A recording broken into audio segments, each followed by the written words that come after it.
Hi next AUD so இந்த script நம்ம பார்ப்போம். லாஸ்ட் வீக் நம்ம பார்த்துருந்தோம், 3 days பேக் பார்த்துருந்தோம். ஸோ ஃப்ரைடே மார்க்கெட் எப்படி க்ளோஸ் ஆயிருக்கு, உங்களுக்கு செல்லிங்கில் க்ளோஸ் ஆயிருக்கு.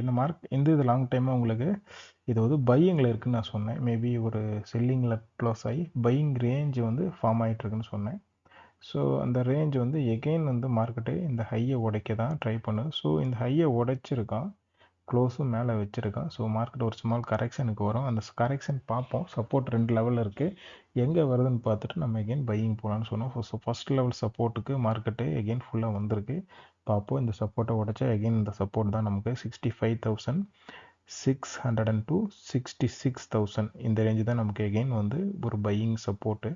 ஸோ இது வெயிட் பண்ணி பார்ப்போம். ஒரு கன்ஃபர்மேஷன் கிடச்சதா கம்மிங் வீக்கில். ஸோ பார்த்துட்டு நம்ம நெக்ஸ்ட் என்ட்ரிக்கு ட்ரை பண்ணலாம். ஸோ இந்த ஸ்கிரிப்டில் இப்போ என்ட்ரி இல்லை. ஸோ வெயிட் பண்ணி பார்ப்போம். Wait and see and watch. Thank you.